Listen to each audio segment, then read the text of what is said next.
por la invitación de Juan de Mariana, que siempre me ha invitado y me ha honrado, no sé por qué, pero siempre me honra con su amable presencia. Yo, como no puede ser menos, nunca me he negado y nunca me negaré a venir aquí, que considero mi casa también. A ver,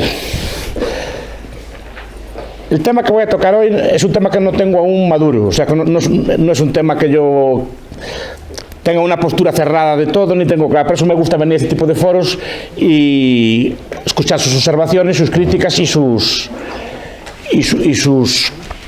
advertencias o discrepancias, porque es un tema muy polémico. Antes estamos hablando de romper consensos, podemos romper unos cuantos más también, pero se puede discutir. Repito que es un tema, a diferencia de otros que estudié más, lo tengo aún cavilando. Entonces, como se me abrió en principio estaba prevista un diálogo sobre la escuela de Salamanca, como a última hora el profesor Calzada no pudo venir, pues se me sustituyó por este otro tema.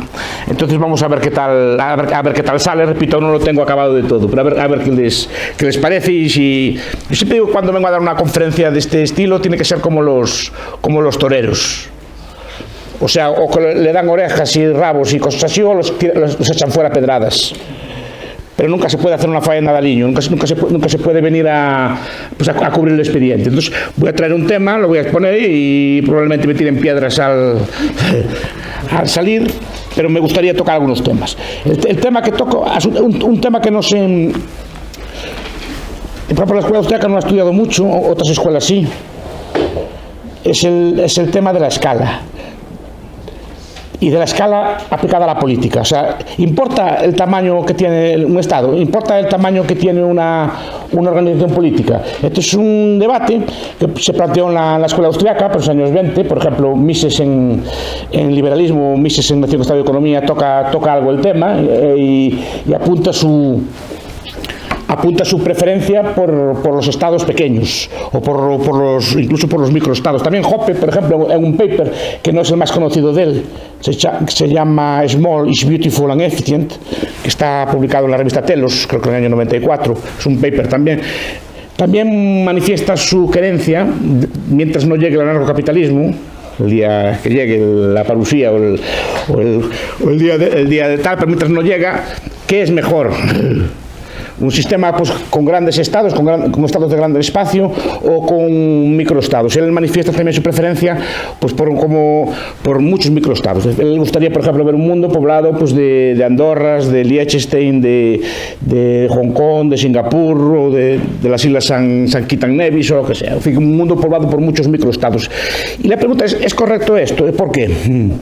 ¿Sería bueno un mundo, aún habiendo ese estado que parece de momento que no se puede acabar con él, que haya muchos estados o que haya grandes estados o incluso un estado mundial, que es otro debate también que he escuchado en mundos liberales o libertarios, que sería mejor que hubiera solo un estado mundial, ¿no? Que es una tradición de pensamiento político que viene desde Kant, que es uno de los primeros en plantear este tipo de cosas, hasta pues, autores más recientes, por ejemplo Ulrich Beck, está con este tipo de temas, o por ejemplo, ¿cómo se llama? David Health, buena parte de sus libros son dedicados a construir un mundo cosmopolita o un mundo sin fronteras o un gobierno federado mundial. Eso es una idea bastante presente en el pensamiento político contemporáneo y que lleva, por ejemplo, a procesos de unificación. Por ejemplo, tenemos también la corriente dominante, es una corriente que tiende hacia el gran espacio. Todos los procesos, por ejemplo, a día de hoy, por ejemplo, todos los procesos de creación de supranacionalidades tipo Unión Europea, por ejemplo, o todos los procesos de creación de mecanismos regionales que Eduardo conoce bien, pues de mercados comunes centroamericanos, mercados Mercosures o ASEAN, o cosas por el estilo, de lo que se llama la regionalización, de crear grandes, no solo espacios económicos, sino espacios políticos, concentrando estados. ¿Es bueno eso? ¿Es malo?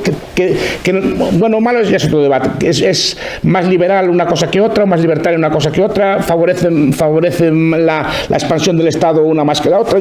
Mi postura es que la libertad, creo, repito que es un tema a discusión, se favorece más con los microestados, con la pluralidad de estados y con la fragmentación política, no con la unificación política. Vamos a ver.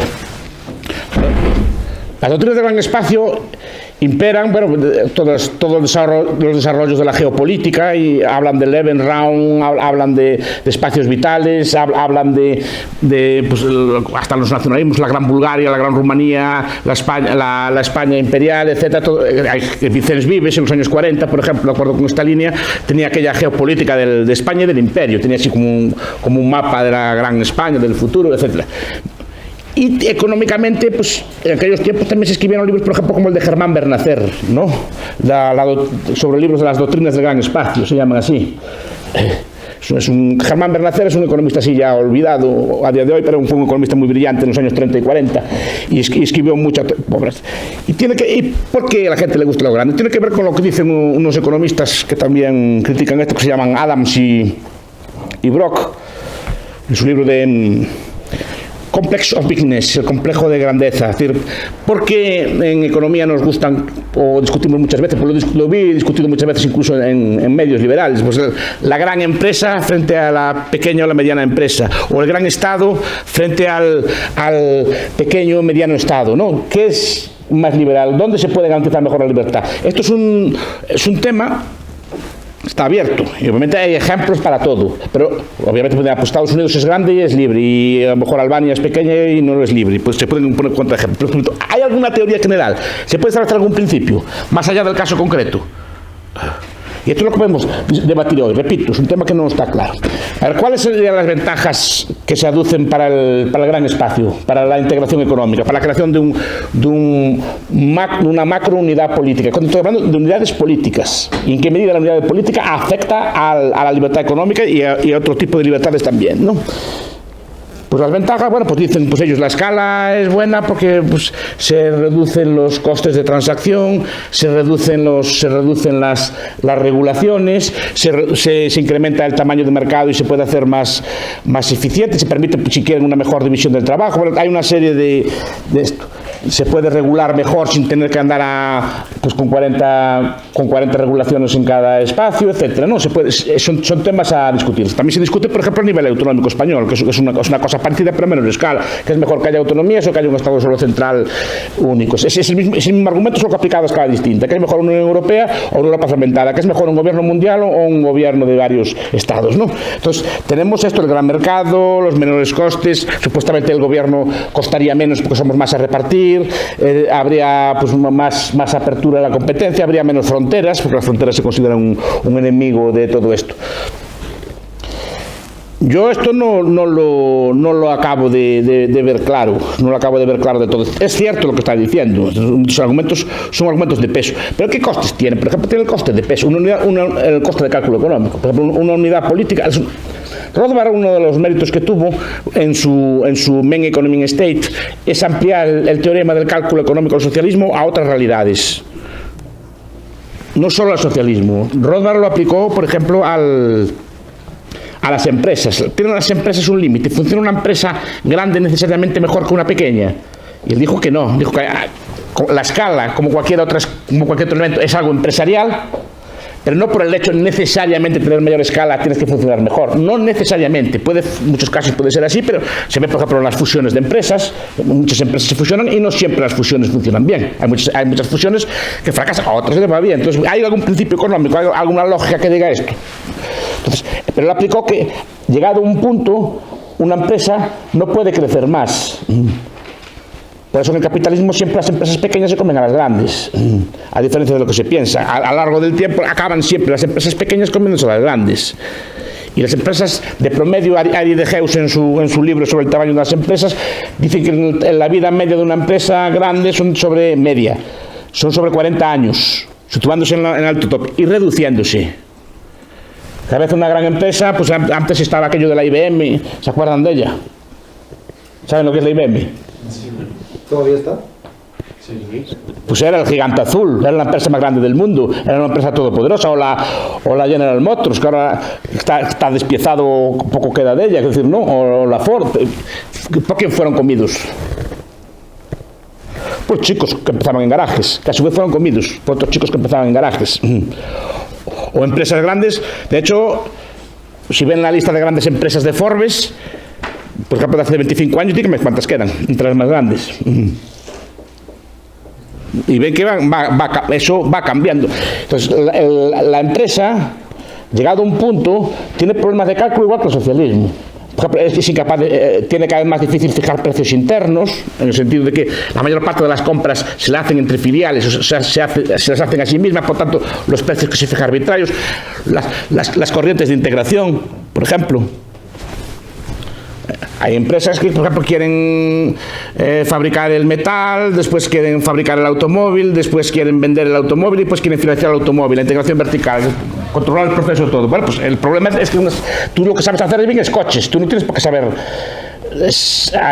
tener minas o saber tener acero. Además, unos sectores te llevan a otra. Además, te obligas a comprarte a ti mismo.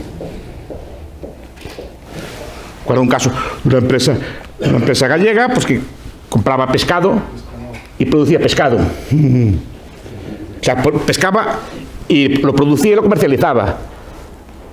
Pero tenía que venderse el pescado a sí misma.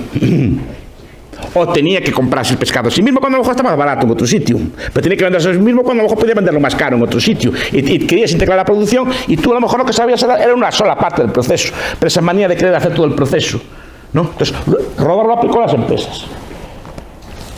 Se puede aplicar también a las políticas públicas. En Poder y Mercado y en otros libros se puede aplicar el problema de cálculo económico a las políticas públicas. Sentido, un sistema, un Estado quiere elaborar educación, pero cuando quiere elaborar educación, primero tiene un montón de preguntas que hacer. ¿Cuánta educación? ¿Qué es educación? ¿Qué calidad tiene que tener la educación? ¿Qué precio tiene que tener la educación? ¿Dónde situar las escuelas? ¿En el centro de las ciudades o en sitios más baratos, en las afueras? ¿Cuánto hay que pagar a los maestros? ¿Cuánto hay que cobrar de matrícula? ¿Debe ser gratuita? Son un montón de preguntas que requieren de cálculo económico. El gobierno normalmente o tiene algún tipo de competencia, algún tipo de mecanismo, o no sabe muy bien cómo asignar los recursos correctamente. Los asigna por criterios políticos, por criterios de otro tipo, por presiones políticas, incluso por bondad moral, porque piensa que las personas tienen que hacer otra cosa, pero tampoco tiene necesariamente por qué aceptar, porque no sabe exactamente lo que quiere. Pero aquí viene el tema. También se puede aplicar a los imperios. Y esto lo aplicó un teórico, historiador y teórico político, se llama Paul Kennedy, en un libro que se llama Auge y decadencia de las grandes potencias. Y después también, de cierta forma, y de un punto de vista distinto, Jean-Baptiste Durocher, en Todo imperio perecerá. Aplicando que cuando un imperio se hace muy grande, cuando un estado se hace cada vez más grande, al momento se hace cada vez más frágil, y hay un momento que perece, hay un momento que cae. Igual que ninguna empresa puede comprar todas las demás empresas y hacerse con todo el mercado, la lógica del imperio sería que un imperio cada vez más grande, el imperio romano, el imperio español cada vez más grande, cada vez los enemigos son potencialmente más pequeños, la lógica sería dominar el mundo entero.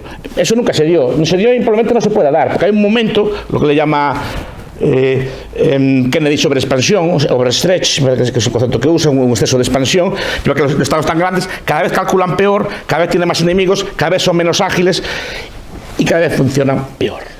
¿Y eso por qué es así? ¿Y por qué los imperios no duran? Los imperios duran también en el tiempo, pero duran cada vez menos relativamente. Y nunca hubo un imperio mundial y probablemente nunca puede haber un imperio mundial por problemas de cálculo. Un imperio mundial probablemente se perecería mucho antes, sucumbiría mucho antes de acabar. Igual que una empresa a nivel mundial que produjera ella todos los bienes, se derrumbaría mucho antes de acabar ese proceso. ¿Y por qué es así? Primero porque los imperios son malos de defender, aunque parezca lo contrario. Y normalmente los enemigos pequeños acaban con ellos rápidamente. No en el momento exacto, pero que acabó con el Imperio Romano fueron unas cuantas decenas de miles de godos y de suevos, es decir, con grandes imperios incas y aztecas fueron un par de cientos de hombres en su momento, ¿no? En los grandes imperios normalmente Gengis Khan y su tropa, que eran muy pocos, derrotaron un imperio enorme como el chino en relativamente poco tiempo también. Hasta que a su vez se hicieron ellos grandes y cayeron a su vez fragmentados. Es decir, hay una lógica en esto. ¿Existe algún tipo de lógica en esto? Sí, es un problema de mala defensa, porque cuanto más grande eres, más enemigos tienes y menos ágil eres tú. También, es decir, es como darle la vuelta a un transatlántico. Lleva mucho tiempo. Una cosa que es muy grande, que está muy tal, cada vez se vuelve menos ágil, la información circula peor y la información que llega arriba es peor. También el cálculo, si bien la competencia regulatoria es menor, por ejemplo, la captura es mucho más fácil en un gran grupo que en un grupo pequeño. Es decir, si usted quiere capturar a un regulador, quiere capturar o obtener algún tipo de privilegio fiscal, algún tipo de privilegio para sus empresas, es mucho más fácil obtenerlos en la Unión Europea que, por ejemplo, que en Andorra. En Andorra, primero, no tiene ningún interés hacerlo, y segundo, de poco le valdría tener un privilegio fiscal en Liechtenstein, en Andorra o en Mónaco. Es decir, tendría relativamente poco interés para el regulador. El regulador lo que quiere es que, por ejemplo, que la electricidad o la gasolina o lo que sea se fabrique con sus criterios o tengan un precio mínimo o lo que sea, sí. O que si yo tengo una industria, que me la proteja del exterior. Es muy difícil en un estado pequeño proteger esto. Entonces la captura es mucho más fácil. Y hay un problema de cálculo. Cuando hablamos de un Estado centralizado, quiere decir, el Estado es un ente centralizado. Las personas que están allí toman muchas decisiones para el resto. Por lo tanto, son muy difíciles o son muy complicadas de que tengan la información necesaria para tomar las decisiones adecuadas. No conocen la realidad del país, no conocen las distintas peculiaridades de cada uno de sus habitantes, de sus pueblos, de sus cosas. Entonces, al final, el cálculo que hacen es mal. Hacen un cálculo para todos y hacen una cosa. El resultado no acostumbra a ser bueno. Por eso normalmente los imperios no podemos discutirlo después. Los imperios no duran, los estados grandes no duran. Además, se pierde eficiencia en el camino, como veremos. ¿Qué le pasa al Estado pequeño? El Estado pequeño, claro, pues no tiene una escala, pues supuestamente es difícil de defender, está sometido a abusos potenciales de sus vecinos, pues no tiene cosa en el mundo, no tiene peso en el mundo. Vamos a ver, antes de continuar, ¿qué es eso de tener peso en el mundo? Cuando decimos, Europa nos unimos, así pintamos en el mundo, ¿no? China pinta en el mundo y yo qué sé, Luxemburgo no pinta en el mundo. ¿Qué es eso de pintar? ¿Quién es el que pinta? Los políticos sí, al político o al gobernante sí que le interesa que pinte en el mundo su país, pero por ejemplo, pongamos un país muy grande, China o la India, ¿no? Y un país muy pequeño, por ejemplo, Mónaco o Liechtenstein, ¿no? Al paisano, al ciudadano chino que está en el bar, o al ciudadano chino o al ciudadano liechtenstein que está en su bar tomando su cerveza, ¿qué le pasa? ¿Le ponen antes en la cola al chino por ser chino? ¿Le venden más barato los productos? ¿Cuál es la ventaja que tiene el ciudadano de vivir en un país que pinta o que no pinta? ¿No? ¿Le reserva mejor mesa en el restaurante por estar en un país grande y uno pequeño? ¿O al ciudadano no le importa? ¿Quién le importa? Es al que está en el G7 que puede allá lucirse y a presumir de que manda mucho en el mundo, ¿no? Al ciudadano le importa relativamente poco. ¿Quién le importa? Yo no veo que pese mucho más o menos una persona por el país en el que está. Pintará si tiene buenos recursos él o tiene buena habilidad él, lo que sea, pintará como persona, pero no como tal. Pero esa idea, esa proyección de que pintamos mucho en el mundo por estar en una cosa, no veo yo, repito, el habitante de Liechtenstein o de Andorra muy preocupado por no pintar mucho en el mundo, no lo veo yo así sufriendo en la casa porque no pinta, y no veo yo al chino allí todo feliz porque pinta mucho en el mundo. Además, bien al revés, el ciudadano cuenta más. Para un país pequeño, el individuo cuenta mucho más en un país pequeño que para un chino que literalmente, pues, un país, Pakistán, así con cientos de millones de personas, que el ciudadano pinta relativamente poco y se puede abusar de él casi impunemente sin problema. ¿Cuál es el argumento a favor del Estado pequeño? Lo apunta muy bien Mises en el liberalismo y en sus obras. El Estado pequeño tiene por fuerza o casi por fuerza que estar más abierto comercialmente que el mundo. Y al final está más integrado en el mundo que el grande. Porque el mercado del país pequeño es el mundo. Tiene que ser el mundo. No puede presentarse solo en un área geográfica concreta, sino que tiende a vender productos para todo el mundo y a comprar productos de todo el mundo. Y lo compra siempre donde es más barato y lo vende siempre donde es más rentable venderlo. Tienen un interés claro en hacer eso y tienen un interés por la cuenta que le traen a abrir fronteras. No puede ser un país cerrado comercialmente. No me imagino yo que sé, a San Marino cerrado comercialmente y bloqueado, que no hacen de autarquía económica. No lo acabo de ver yo. Entonces, tiene una mayor apertura comercial. También las regulaciones son menores, aparte de lo que dije antes, porque la persona que quiere capturar o que quiere regular no va a obtener un gran beneficio de esa regulación. Además, otra cosa es que las regulaciones se ven mucho más. Son mucho más visibles. La lógica de la política pública, como explicaba Van Curoso hace mucho tiempo, en la lógica de la acción colectiva, es beneficios concentrados, costes difusos. Es decir, los beneficios concentrados en pocas personas y los costos difundidos entre muchas personas. Entonces, de hecho, cuando hablan de que el Estado va a hacer tal obra pública, va a hacer cosas, no nos damos cuenta porque es repartida la obra entre muchas personas. Entonces, el coste subjetivo parece mucho menor. Lo que pasa, y ese coste subjetivo efectivamente es mucho menor. Lo que pasa es que hay muchas más cosas. La escala no solo cambia los costes, la escala cambia la demanda de las cosas. Por ejemplo, Irlanda es un país marítimo, que yo sepa, ¿no? Es una isla, está rodeado de mar, ¿no? ¿Por qué no tiene portaaviones? Es un país rico, próspero, pero no tiene portaaviones, porque sabe que el portaaviones a repartir entre 3 millones es mucho. España es un país también marítimo, pero ya tenemos casi 50 millones de habitantes, 47, ¿no? ¿Por qué España quiere tener un portaaviones? ¿Cuál es el beneficio que tiene tener un portaaviones? No lo sé, pero que cambia la escala. Es igual que, por ejemplo, en donde vivo yo no hay Palacio de la Ópera, que viene a Madrid, sí. El ayuntamiento donde vivo yo no paga un Palacio de la Ópera, pero en Madrid puede pagar un Palacio de la Ópera porque es el madrileño más que el no es más, simplemente como pueden pagarlo, cambian de escala y entran en gastos que antes no entrarían. Al final el gasto público no es necesariamente menor. Y después, claro, también influye la escala, por ejemplo, a la hora de los conflictos y otro tipo de cosas. No es lo mismo una guerra entre dos estados alemanes, una guerra entre un condado de Baviera y otro condado de la República, la actual República Checa, que se pelearon los dos condados y fue una terrible batalla. Murió una persona por accidente y los costes fueron que los ganadores le bebieron todo el vino a los derrotados. Claro que hay guerras, y muchas guerras, pero es claro, la guerra cambia. No comparen una guerra, pues sí, que hay 4, 10, 15, 20 muertos, con todo lo que sea, con guerras en las que en una mañana mueren a lo mejor 50 o 100.000 personas, como se vio en algunas batallas de la Primera Guerra Mundial. Creo que está reciente el centenario, ¿no?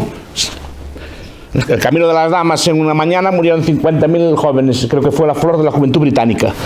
Los mejores estudiantes de Oxford murieron en una mañana ametrallados por gente que no les conocía de nada y que no les había hecho nada entre horribles dolores y gases y bombas de fragmentación y todo tipo de cosas. En cambio, la escala influye. La Alemania dividida en 40 o 50 estados era igual de dañina que la Alemania que se unió. No. Después tenemos toda la teoría, por ejemplo, de lo que se llama las constelaciones de estados. Y esto aquí un interés lo plantea un señor que se llama Leopold Kohr. Estas cosas a ustedes les gustan mucho. A David Gordon, por ejemplo, le gusta mucho, y siempre este tipo de autores nos gusta mucho. Leopold Kohr escribió dos libros que se llaman The Big Down of Nations, la ruptura de las naciones, que habla de descomponer las naciones, o en español hay un libro que se llama El Superdesarrollo, también hablando de este tipo de temas. ¿Qué pasa con los estados pequeños? ¿Qué pasa con las constelaciones de estado? Las constelaciones de estado son aquellos fenómenos históricos que se dieron en algunos puntos concretos del mundo, que fueron elementos de gran avance cultural, científico y en todos los ámbitos, pero que se caracterizaban por la extremada fragmentación de las unidades políticas. Y fueron pequeños, históricamente, periodos de tiempo, pero fueron enormemente fértiles. El primero, las polis griegas. Las polis griegas, como saben ustedes, eran como 80 a 100. Duraron como, bueno, dependiendo cómo se cuente, pues 100, 100 y pico, 200 años. Como había muchas, eran muy pequeñitas, eran muy pequeñitas, el florecimiento fue enorme. Dos, por ejemplo, las ciudades del Renacimiento italiano, durante la Edad Media también, que fue una etapa de gran fragmentación política y gran esplendor cultural y gran esplendor precisamente porque había un sistema de competencia tremenda entre las unidades políticas, competían por tener los mejores artistas, los mejores arquitectos, los mejores músicos, e innovaron un montón de ciencias. Y no solo eso, que permitía innovar. Piense, por ejemplo, Leonardo da Vinci. Leonardo da Vinci vivió en ese mundo y vivió en muchas ciudades de estado de estilo. En algunas de ellas fue perseguido, pero sabe que tenía siempre a dónde ir, tenía siempre a dónde escapar, tenía siempre clientes que no hubieran. Eso otro tipo de monarquía no sería posible. Y él desarrolló su talento en un montón de sitios, precisamente porque tenía donde desplazarse a pie. No tiene que hacer grandes distancias, simplemente andando un par de kilómetros salía de una ciudad de estado, entraba en otra y otro príncipe, otro duque lo contrataba y podía contratar, y ese tipo de fertilidad de ideas se dan en etapas concretas. Las taifas, por ejemplo, Taifas, me gusta mucho hablar de ellas porque las taifas en España tienen muy mala prensa, como todo este tipo como muchas de estas cosas, precisamente porque rompen la sabiduría convencional. Taifas, como saben, también duraron como 80 o 100 años, fueron la descomposición de tal. Todas las ciudades de Andalucía en buena parte son tan bonitas porque cada una tenía su corte y tenía sus príncipes poetas como Albutamiz, etc. Hay una novela de Franz Baer, El puente de Alcántara, que es la novela de las, si les gustan las novelas, que es la novela de las taifas. Si no, lean a René Guichard, también sobre las taifas. Además, dice, las taifas que eran casi anarquistas, porque esta es otra. Una taifa con impuestos muy altos, una taifa con unas regulaciones muy altas, una taifa, por ejemplo, una ciudad-estado. Antes hablaba con Bernardo y Bernardo me decía que, claro, en aquella etapa se crearon las monedas de Génova y las monedas de Venecia, las monedas de Florencia de altísima calidad. Igual que las taifas tenían la mejor moneda del mundo. ¿Por qué? Porque a ver tantas, o traes moneda buena, los demás no te la quieren. ¿Cuándo se devalúa la moneda? ¿Qué fue el primero en hacer papel moneda? Los chinos. ¿Y cuándo? ¿Cuándo se unificaron? Porque dice que ahora tengo toda esta población cautiva, puedo literalmente endosarles moneda de papel o sustitutos de moneda porque no hay problema ninguno. La tienen que aceptar igual, no tienen otro sitio donde ir o otro sitio que no aceptan, tiene que ser aceptada por la fuerza. Entonces, esa competencia obligaba a mejorar la moneda y una serie de cosas. Y, por supuesto, el Estado era pequeño y tendía a no regular mucho. Primero, tampoco no podía, su escala era limitada. Si abusaba mucho de su población, cobraba impuestos muy altos o era muy exactor, la gente le escapaba fácilmente, sin gran coste. ¿No? Aparte que es unas regulaciones muy tal, arruinaría el país frente a sus vecinos. Este tipo de competencias son las que llevaron al desarrollo del capitalismo, que es aquí donde quería entrar yo. Por ejemplo, hablamos de Europa, hablamos de cosas así. Yo soy europeísta, por eso soy contrario a la Unión Europea. Sí, porque en Europa nunca hubo eso. En Europa nunca se dio eso. En Europa, ¿cuándo estuvo Europa unida en su historia? ¿En qué época estuvo unida? Para decir que la tradición europea, no, la tradición de unificación es una tradición china. China sí que siempre quiso o buscaron los emperadores unirla, pero Europa nunca hubo esa unión. Hay un libro muy bueno también, que es el de John Laughland, se llama La fuente impura, no sé si lo conocen, que explica un poco también este tipo de ideas, de dónde vienen. Es decir, los intentos de unificación europea todos acabaron en guerra, se acabaron mal. El de Carlos V, el de Napoleón, el de Hitler. No quiere decir que obviamente que la Unión Europea sea igual que estos, que no es igual que esto. Pero son intentos contrarios a la propia esencia de Europa. Y la propia esencia de Europa está dividida políticamente y unida por superculturas. Superculturas son, por ejemplo, pues era el idioma latín en su momento, que era un idioma de élites, ¿de acuerdo? Pero el idioma latín era el que escribía toda la llamada cristiandad, de tal forma que cualquier estudiante podía leer cualquier libro escrito. No libros por idiomas, cualquier libro escrito en su tiempo. Por eso se unificó. Después, cuando la creación de los estados, eso se dividió. Tenían un sistema de valores comunes con una religión cristiana y tenían, por ejemplo, un sistema legal o monetario muy parecido, el derecho romano y una serie de principios. Pero básicamente nunca estuvo unida políticamente, estuvo unido por superestructuras culturales, pero no políticamente. Y buena parte de su éxito es así. No, porque no garantiza nada. Incluso, por ejemplo, todas los avances culturales así se dieron en este entorno. ¿Por qué? Porque, por ejemplo, vayan al euro. El euro es un invento de este estilo. Bueno, pero aparte de facilitar el comercio entre los europeos, tendría que verse reflejado, por ejemplo, en su peso a nivel mundial. ¿Pesa más Europa el euro que pesaban las monedas antiguas por separado? Por los últimos datos que vi es poco más o menos lo mismo. Igual me estoy equivocando, repito, pero los últimos datos que vi, que no estoy hablando de memoria, pesaba un poquito más el euro que las antiguas monedas, pero no mucho más. O sea, no hubo un incremento exponencial del peso de Europa desde que Europa está, digamos, unida monetariamente. No se convirtió el euro en moneda de referencia. Pues quitaron un caso concreto a nivel mundial. O sea, el éxito, la supremacía sobre el dólar, por ejemplo, no se dio, ¿no? Porque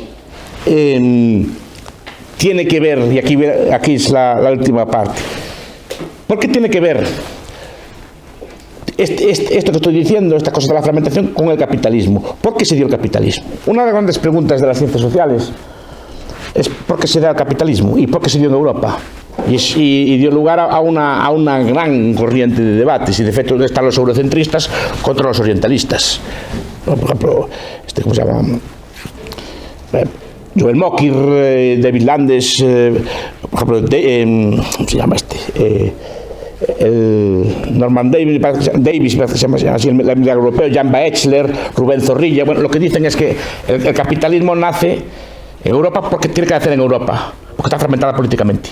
Por ejemplo, incluso Jared Diamond, Armas, Gérmenes y Acero, que es un libro muy interesante en muchos temas, pero tiene una parte también dedicada a este tema, dedicada a la política. Dice que uno de los hechos de Europa, aparte de la geografía, ¿no?, es su fragmentación política, que permitió, por ejemplo, que dificultaba mucho las invasiones, precisamente, ¿no? Al no tener un imperio centralizado era muy difícil de conquistar, porque no había una cabeza sola a conquistar, tienes que ir conquistando una por una. Y no es tan fácil hacer eso. Un imperio se puede conquistar simplemente con el toppling, quitándole la cabeza al emperador y poniendo a otro en su lugar. Un sitio muy fragmentado es muy difícil de conquistar, porque tienes que ir estado por estado, conquistando uno por uno. O sea, tienes que ocupar literalmente todo el espacio. Y eso no es tan fácil de hacer. Entonces, todos estos autores que se enfrentan a otros, por ejemplo, ¿cómo se llama? Gunther Frank en su orientalismo, o Reorientar se llama así el libro, ¿no? O Fernández Armesto en sus libros, dicen que Europa no tenía nada de particular, que fue una especie de saqueo que se le hizo a América, que le dio el oro. Pero ¿por qué se da el capitalismo en Europa y no se da en el resto del mundo? Por ejemplo, comercio. Como es comercio, había comercio en China, muy avanzado, había comercio en la India, muy avanzado, tan avanzado más que el nuestro, probablemente, con ciudades comerciales, todo tipo de cosas. Pero ¿por qué se da el capitalismo aquí y no se da en otro tipo de sitios? Es una de las grandes preguntas de nuestro tiempo, por eso se le llama el milagro europeo. El autor no me acuerdo cómo se llama, Davis, no, ¿cómo se llamaba? Hombre, Jones, no Davis, no, Eric Jones se llama el autor, Eric Jones. El milagro europeo, entre otras cosas, geografía, se debe, según él, a la fragmentación política de Europa. ¿Y por qué? Plinio, el historiador romano, nos cuenta que hubo un inventor, es una leyenda apócrifa, que hubo un inventor que inventó una especie de cristal flexible en el tiempo de los romanos. O otro que inventó una máquina que ahorraba trabajo. Y el emperador Tiberio los mandó a ejecutar. Pues dice que eso haría caer el precio del oro y de la plata, o que crearía paro entre las personas, ¿no? Entonces mandó a ejecutarlo. Y el problema, ¿saben qué? Que Tiberio podía hacerlo y prohibió la máquina. ¿Eso podía hacerse en Europa? No. Se podía hacer en Europa porque el inventor escapaba, o había en otro estado que sí que le dejaban hacer la máquina, o sí que le dejaban hacer la cosa. Podía haber censura en Europa, sin un estado concreto. Pero los libros, por ejemplo, que se leían en España protestantes, o los libros censurados en tiempos de Franco, los editaban en español en Francia, o los editaban en español en Holanda, y llegaban de contrabando, porque la censura solo acababa donde acababa el Estado español, no de nivel europeo. Entonces digo, en el siglo XV, si no recordar, el emperador chino decidió prohibir y cerrar el comercio con el resto del mundo, y decidió, digamos, llevar una política autárquica, y la llevó a cabo. Y por eso un territorio como China, que siempre estaba más o menos a la par o un poco por encima en desarrollo que en Europa, empezó un lento declive. Precisamente porque el emperador, la decisión errada se aplica a una escala muy grande y no tiene forma de ser contrarrestada. En cambio, cuando un emperador, un rey, o en Castilla, o en Alemania, o en Francia, o en Noruega, donde fuera así, tomaba una decisión mala, esa decisión no tenía por qué seguir a todas partes. Era un proceso de ensayo y error sistemático, en el cual, al haber varios estados, las prácticas de gobierno buenas se copiaban, las prácticas de gobierno malas se iban lentamente desechando. Unas innovaciones económicas se copiaban y otras innovaciones económicas se desechaban. Por ejemplo, cualquiera que estudie el desarrollo económico, por ejemplo, de Europa, la primera revolución industrial, ve que se da En Inglaterra, en una pequeña parte de Inglaterra.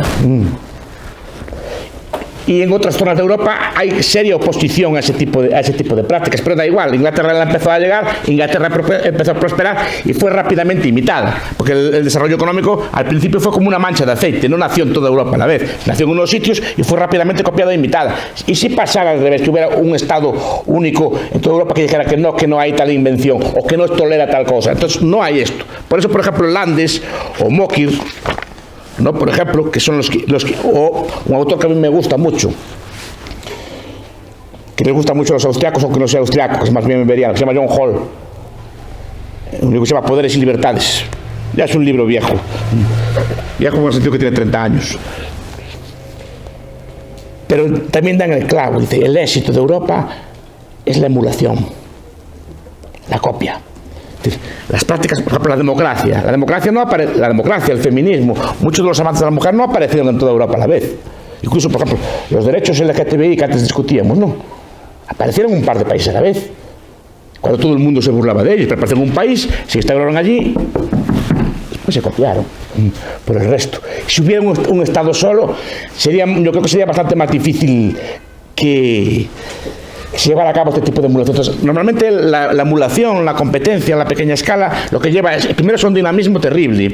Está siempre innovando, copiando, adoptando costumbres, y esa eliminación elimina en la competencia. Entonces, lo bueno que tiene un sistema de estados pequeños es que crea un sistema de estados. O sea, que hay muchos estados que pueden aprender unos de los otros, que pueden copiar los otros, que pueden calcular. O sea, en el sentido de que pueden, por lo menos, ver si tal medida está haciéndose bien o mal, o no está copiando. Y si un país, por ejemplo, europeo se arruina o emite demasiada deuda, los demás no tienen por qué seguirlo, o los demás no tienen por qué imitarlo. Y además establece un mecanismo de imitación, lo que se llama en ciencias de la administración, como dice Eduardo, un benchmark, una marca que nos lleva a los demás a copiar todo ese tipo de modelos. Buena parte del avance civilizatorio de los países europeos se debe a esta copia, a esta imitación que se hace, por ejemplo, de los países que tienen una economía más sana, que tienen una forma de trabajar más sana, etcétera. Yo recuerdo siempre cuando venían emigrantes a Galicia de vuelta, decían: pues allí en Alemania hacen así, iban metiendo las cosas que aprendían allá, las metían aquí, pues aquí esto, la política económica allá, ¿cómo la hacen para que les vaya tan bien? Y esto lentamente se va imitando. Todo eso se elimina si se elimina la competencia. Igual que la competencia en general es sana a nivel económico, también es sana a nivel político. Entonces, la fragmentación política tiende a ser buena, y normalmente yo creo que cuanto más estados existan, ese tipo de cosas tiende a ser mejor. A ver, ¿qué les pareció? Díganme.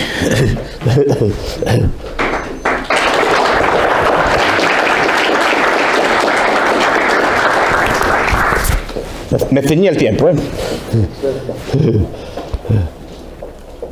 A ver, esto es una propuesta que hago yo. Repito que lo tengo sin madurar. Me gustaría ir a opiniones, y lo digo en serio, ¿eh? Sí. En generales estoy de acuerdo con su análisis, pero creo que hay unas cosas que no ha tomado, algunos factores muy, muy relevantes para la modernidad que no ha tomado en cuenta, y que van a hacer que cuando se consumen, su tesis sea falsa. La pregunta es: ¿cuándo en nuestra historia eso va a pasar? Y estoy hablando específicamente de las calculadoras. La primera computadora fue una calculadora. Sí. Y hoy en día las empresas más importantes del mundo están desarrollando las calculadoras más avanzadas del planeta. Sí. Esas calculadoras son especialistas en cálculo económico. Sí, no. Entonces, pongamos como premisa. Eso ya lo explicaron los rusos en los años 40, querían sustituir por un computador también el cálculo económico. Pero no tenían nuestras calculadoras. No, porque la calculadora también hace el mundo más complejo. Sí, exacto. Es que el mundo es más complejo. Entonces, mi pregunta es lo siguiente. Porque toda la calculadora cada vez tiene que ser más rápida a computar que más complejo es el mundo, y ese es el problema. Además... Sí, ya entiendo. Bueno. Quiero decir que usted hace 100 años, yo hace 100 años era un ser pues bastante limitado, en el sentido de que no tenía ni mucha información, ni tenía muchas cosas, ni nada. Ahora, con mis computadores o las cosas que tengo yo, tengo un montón de cosas cruzadas. Es decir, me escribe un señor, me escribe gente de Chile o de otros países que antes no tendría acceso a ellos, o de Guatemala como usted. No tendría acceso. Entonces, mis interacciones de costumbres, de cosas raras, de gente con la que hablo, de ideas que me llegan, son mucho más grandes que, por ejemplo, que mi abuelo, que bueno, pues tenía por lo que le enseñaban en la iglesia y sus costumbres reales. Entonces, el mundo es la calculadora más compleja y el mundo es complejo. De todas formas, la calculadora lo que hace es precios pasados, pero los precios que hay que calcular son precios del futuro. Sí, va. Eso solo lo quería para explicar la premisa de mi pregunta. Sí. Y la pregunta en realidad tiene que ver con los procesos de capitalización política. El capital político per se. Sí. Según algunas simulaciones que yo he visto, una vez se solventa el problema del cálculo político, hay a largo plazo un incentivo para la generación de hegemonías regionales que logren, por temas de seguridad nacional y de seguridad regional, aglutinar capacidad bélica y destructiva, de tal forma que se genere una especie de tensión política que fomente la paz. Algo así como lo que sucedió con la generación de las Naciones Unidas después de la Segunda Guerra Mundial, específicamente por la capacidad destructiva de la bomba atómica. Ahora se están desarrollando también tecnologías exponencialmente más destructivas que la bomba atómica. Mi pregunta entonces es, ¿no cree usted que tomando esos factores como premisas, eventualmente lo que deberíamos empezar a ver es una tendencia hacia la generación de hegemonías regionales que logren una negociación centralizada del poder? Centralizada me refiero no a uno, sino piense tal vez en términos de negociación intercontinental. Realmente las negociaciones serían mucho más duras, pero aún así no elimina el problema, que se elimina la innovación. Pero eso hay que discutirlo. Por ejemplo, hay un autor, sobre lo que conoce usted, que se llama Martin Van Creveld, que es un teórico militar israelí. Tiene un libro que se llama Rise and Fall of the State, explicando que el Estado, tal cual está diseñado de hoy, no vale para las nuevas amenazas. No vale porque ni uno más grande, sino que tiene que ser uno más pequeño. Es decir, para atender, por ejemplo, problemas como los narcos o las migraciones, así el gran Estado no vale, tiene que ser otro tipo de cosas. Y hay muchos desafíos que tienen los Estados, que son el terrorismo islámico, por ejemplo, ¿no? Usted vea yo a 4 jóvenes con unos cuchillos o con armas ligeras que literalmente ponen en jaque un país entero. En Francia con el Bataclan o cosas por el estilo. Literalmente cierran las fronteras hubo que cerrar las fronteras del país, atacó gravemente el tráfico aéreo, atacó un montón de cosas. 4 jóvenes, que a lo mejor ni siquiera con armas se podría hacer. Pero en cambio en una comunidad pequeña, por ejemplo de 1000 o 2000 habitantes, los 4 del Bataclan podrían hacer el mismo daño. ¿Estarían más vigilados o menos vigilados? Más vigilados. Probablemente podrían hacer mucho menos daño. Llamarían mucho más la atención en un sitio pequeño que en un sitio grande. Y probablemente la capacidad de dañar se multiplicaría por menos. O sea, su capacidad... ¿Perdón? Pero podrían ir de una unidad política. No llegarían a otro, pues son solo 4. Es que ese es el mundo se quedó pequeño. Claro. Sí, pero por eso pero en cambio la tendencia, si se fija, es a fragmentar el mundo, no hace cada vez más estados. El número de estados se incrementó en los últimos 40 años. Hubo una tendencia centralizadora en el siglo XIX, pero en el siglo XX cada vez hay más estados, no menos. El último Sudán del Sur, hace poco. Cada vez hay más, fíjese. La ONU empezó con 170, me parece que son 200 y pico de estados ya, y van incrementando. Hombre, lo ideal sería llegar a la Europa medieval, que eran 400 estados en Europa. No, que por eso fue la edad de... Para mí fue una edad muy próspera y muy brillante. Es decir, no fue una edad... Precisamente todas las edades que son así son denigradas.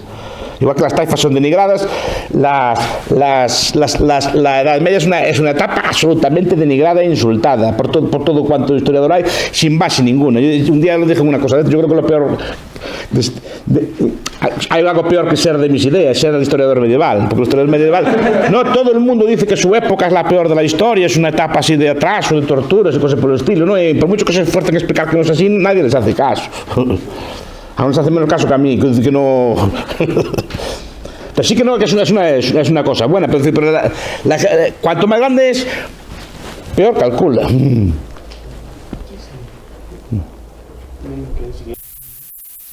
Sí, Es que no estoy de acuerdo, porque lo que pasa es de que lo que usted tiene que cambiar es su concepto de Estado.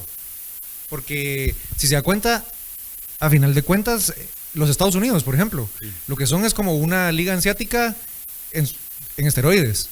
Porque lo que tiene usted es una forma distinta de administrar el poder de manera regional. Entonces, de lo que yo estoy hablando es de un superestado. Sí.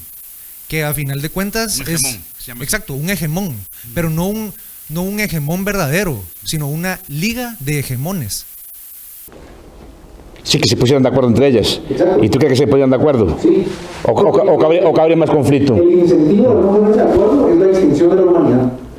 No estoy de acuerdo con eso. Yo creo que todos estos daños que puede plantear la humanidad no se deben más bien a estados grandes que a estados pequeños. No acabo...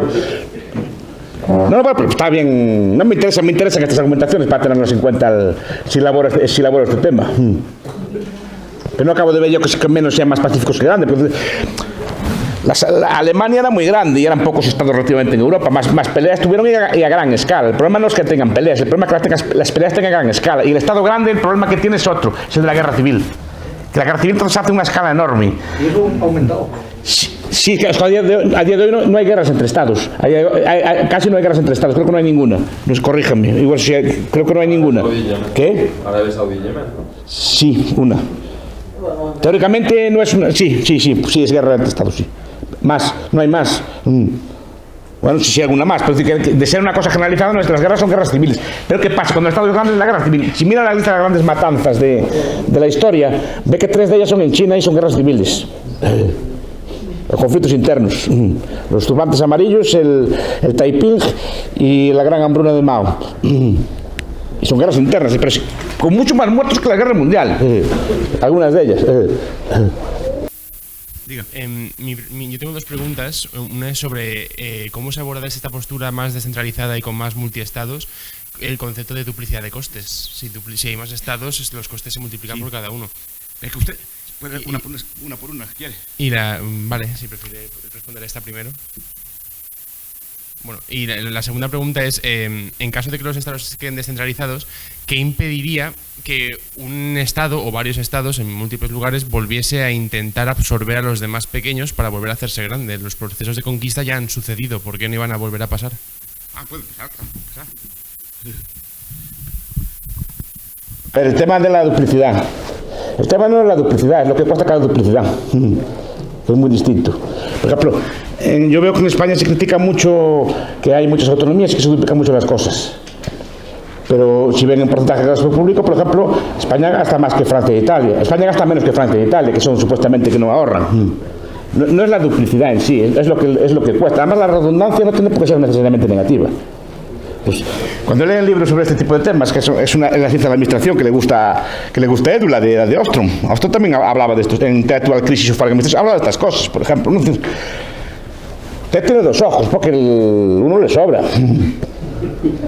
Y 2 riñones, y 2 pulmones, ¿no? Y más cosas duplicadas, 2 oídos, porque hay un mecanismo de redundancia, no sé si es por evolución o por lo que sea, hay un mecanismo de redundancia. Igual que un avión tiene 2 motores, y probablemente puede volar con uno solo.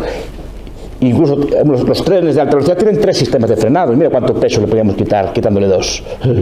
¿Qué opina? La redundancia, la duplicidad tiene un elemento bueno, porque garantiza, por ejemplo, hay varios sistemas de policía, todos los países tienen varios sistemas de policía. En España debe haber 4 o 5 sistemas de policía superpuestos. Pues tiene usted una policía local, tiene policía nacional, tiene policía autonómica según donde viva, tiene guardia civil, tiene 4 o 5 policías, incluso puede tener policías militares o policías de otro tipo. ¿Sobran? Yo creo que no. Una sola funcionaría peor. Precisamente porque se barren y tocan temas distintos. Y además, cuando hace falta se pueden ayudar unos a las otras. Pero la duplicidad en sí no tiene por qué ser mala. Es que yo recuerdo también esta mentalidad, un profesor danés que fue a Santiago de Compostela. Santiago de Compostela, bueno, tiene una calle, como tienen casi todas las ciudades españolas, tiene una calle que es toda de bares, ¿no? Y había allí 40, 50 bares en la misma calle. Y el danés decía, ¿por qué no hacen un solo bar más grande? ¿No?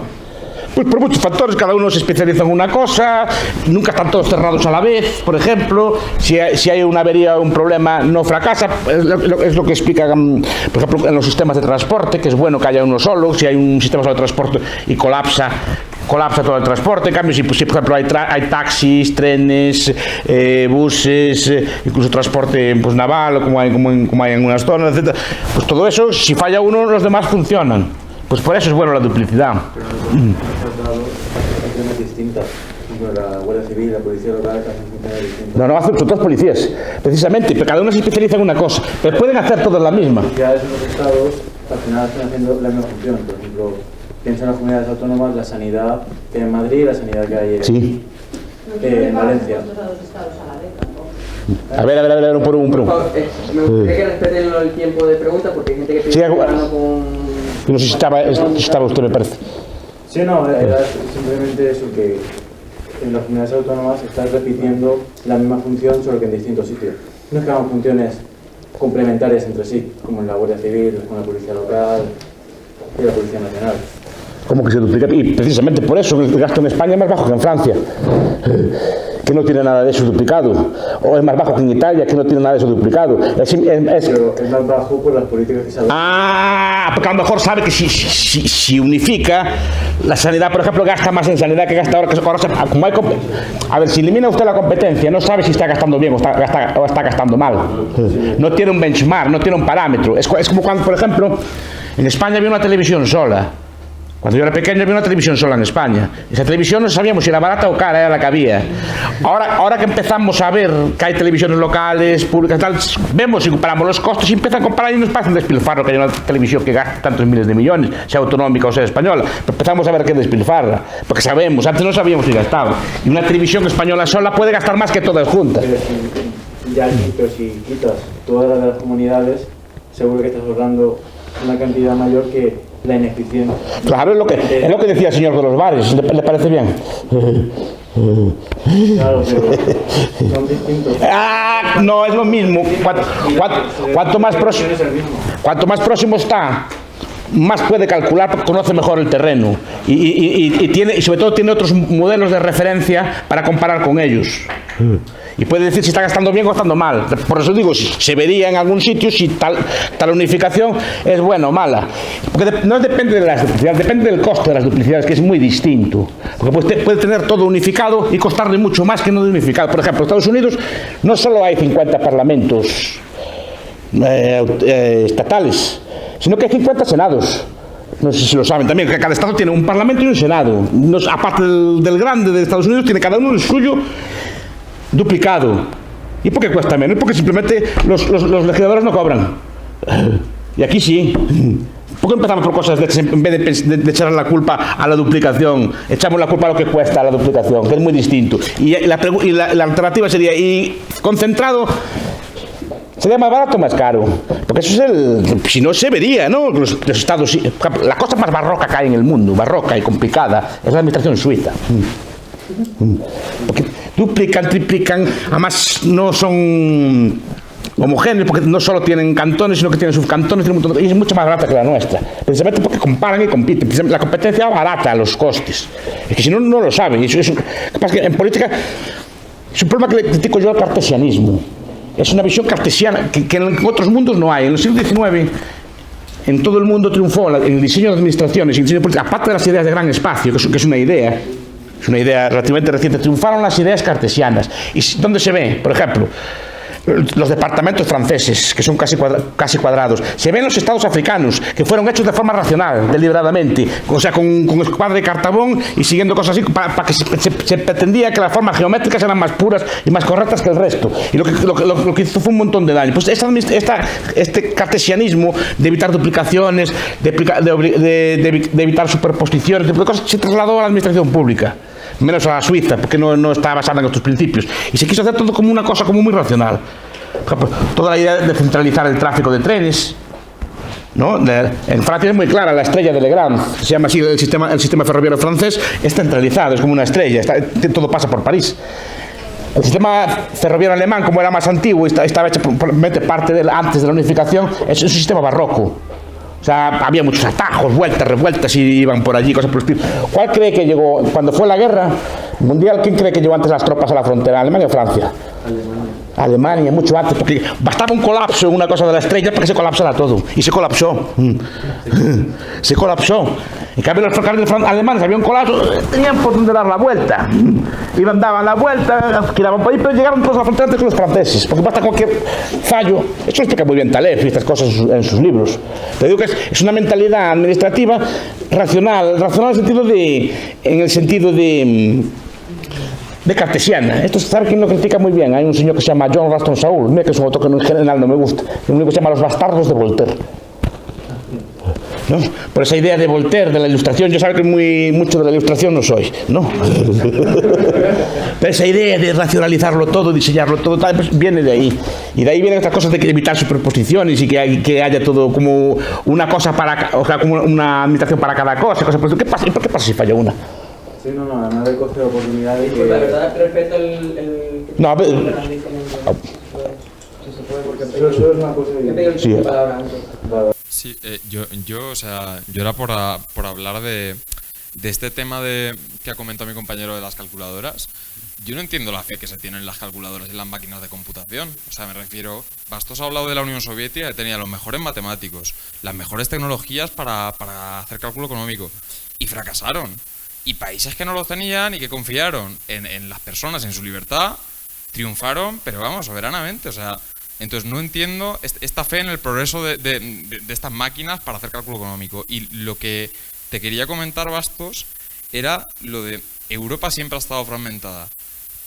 El Imperio Romano... Pero no era europeo, era mediterráneo.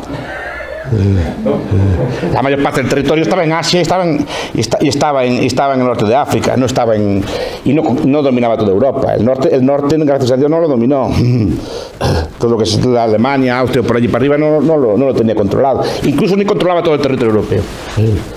Todo de Europa del Sur no lo tenía controlado de todo. No, vale, o sea, yo era como que lo hubieras tenido en cuenta y lo justificado. Sí, porque por eso lo estudié, todos los imperios, todos para...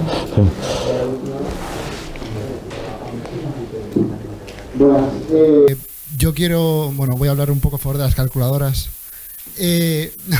pero no por el tema del cálculo económico, sino criticando un poco o poniendo dudas razonables sobre lo del gobierno mundial o un Estado que pudiera controlarnos. Al final el dinero, si es electrónico, lo que está pasando en Hong Kong con el reconocimiento facial y demás, la inteligencia artificial y demás, al final avanza hacia que el Estado te puede conocer mejor y controlarte todo, los impuestos y demás. Entonces, plantear una duda razonable que aunque no pudieras hacerse el socialismo, sí que puedes aplicar más eficiente la violencia. No, la duda es correcta, porque muchas innovaciones técnicas son doble cara. Es como un debate también, como saben bien, entre los narcocapitalistas y todo esto, sobre si, por ejemplo, las nuevas tecnologías del Bitcoin o del Internet o así, pueden ser liberadoras, y pueden serlo. De hecho, pueden hacerle muchísimo daño, no total, pero un daño parcial muy grande a los gobiernos, pero también pueden ser revertidas. La imprenta en su momento fue un arma enorme de liberación, pero rápidamente la controlaron y le dieron la vuelta. Obligaron a usar la imprenta para imprimir libros obligatorios, todo tipo de cosas. Es decir, cualquier tecnología, la tecnología es neutra. La tecnología implica cambios políticos, implica el uso que se le dé. Por eso es muy importante la conciencia de lo que están haciendo con esa tecnología y cómo la uses y cómo tal. Pero todos estos avances, muchos avances. Ahí está el libro de Levi, se llama Cripto, ¿no? Que explica todos los avances es un libro ya antiguo también, explica todos los avances en criptografía. Dice que fue precisamente la fe de los libertarios americanos que muchos mecanismos de encriptación se llevaron a cabo, que después se desarrollaron, ¿no? Y explica, por ejemplo, como Al Gore quería que el Internet fuera libre para el Estado, que el Estado pudiera entrar en todas las cuentas de todo el mundo, que pudiera entrar en las cuentas bancarias, que pudiera entrar en sus correos electrónicos sin cosa ninguna. Entonces, los libertarios americanos idearon armas de encriptación, por lo menos para frenar esa cosa del Estado, pero porque eran libertarios. Si no, les parecería de maravilla que les entraran en las cuentas, ¿no? Pues es importante las ideas para aplicar las herramientas necesarias, todo tipo de cosas. Pero la tecnología en sí es neutra. Es el uso que le da y la conciencia con que la usa. Pues bien, muchas gracias a todos.